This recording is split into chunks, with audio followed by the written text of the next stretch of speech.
तो रियो में अब से कुछ देर पहले पीवी सिंधु का मुकाबला हुआ और वे मुकाबला हार गई, लेकिन दिलों को उन्होंने जीत लिया क्योंकि भारत के खाते में एक रजत पदक, सिल्वर मेडल है, वो आ गया है।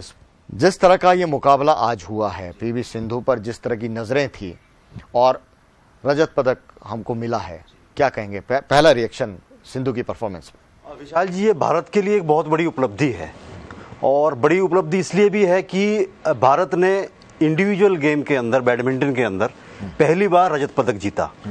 पिछले ओलंपिक में साइना नेहवाल कांस्य पदक लेके आई थी और इस बार उम्मीद की जा रही थी कि साइना नेहवाल अपने प्रदर्शन को दोहराएंगी, मगर वो अपना दौर आगे ज़्यादा जारी रख नहीं पाई और पीवी सिंधु अंडरडॉग निकली, छुपा रुस्तम खिलाड़ी निकली और जिस प्रकार इन्होंने क्वार्टर फाइनल और सेमीफाइनल में जीत दर्ज की अपने से बेहतर वरीयता की खिलाड़ियों के ऊपर। दूसरा सवाल इस पे ये बनता है कि जिस तरह से सिंधु की परफॉर्मेंस रही है या साक्षी की परफॉर्मेंस रही है, ये अचानक खिलाड़ी हैं, वो पदक आए और पदक जीत के ले गए, जिसको लेकर हिंदुस्तान के अंदर कोई चर्चा भी नहीं थी।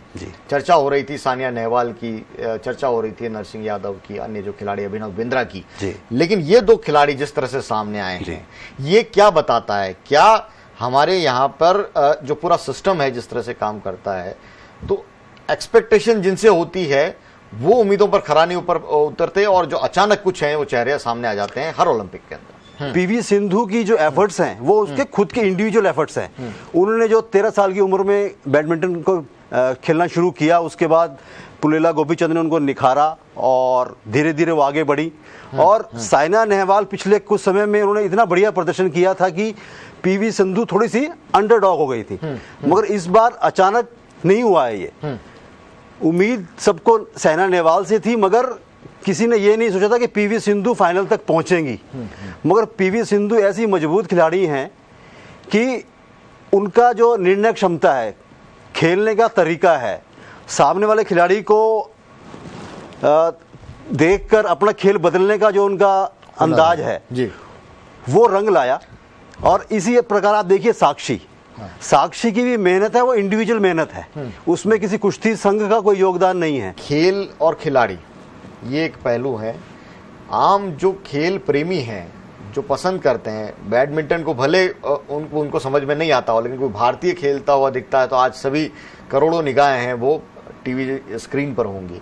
उन जो प्रशंसक हैं, जो खिलाड़ियों को देखना चाहते हैं, उनके लिए आप क्या नज़रिया रखते हैं? ख़ासतौर से अगर जीत जाते हैं तो सराखों पे बिठा देते हैं और अगर खिलाड़ी हार जाए तो उसको क्या कुछ नहीं कहते?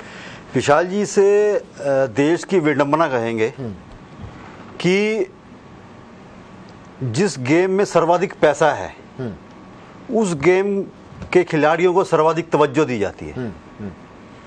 और जिस खेल के अंदर इंडिविजुअल खिलाड़ी की मेहनत है, 4 साल की तपस्या है या 8 साल की तपस्या है, और उसको केवल अगर वो मेडल लेके आएगा तो ही उसको तवज्जो मिलेगी, ये कहीं ना कहीं भेदभाव दर्शाता है। तो मेरा मानना ये है कि इसके लिए सरकार को और खेल संघों को राजनीति छोड़कर खेलों पर ध्यान देना चाहिए और जितना पैसा क्रिकेट को मिलता है उसका अगर 10% भी अन्य खेलों में आ जाए और सुविधाएं मैदान पे दिखने लगें तो मेरा मानना है ये है कि पदकों की संख्या बढ़ सकती है।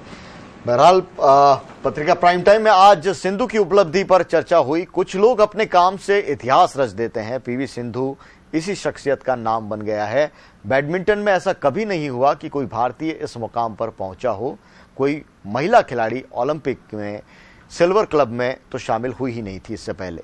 सिल्वर गर्ल पीवी सिंधु की उपलब्धि हमें मौका दे रही है जश्न मनाने का। ये मौका है भारत की बेटियों को सलाम करने का। हमें गर्व है कि हम इस पल के गवाह बने। पत्रिका टीवी पीवी सिंधु और साक्षी की उपलब्धि को सलाम करता है।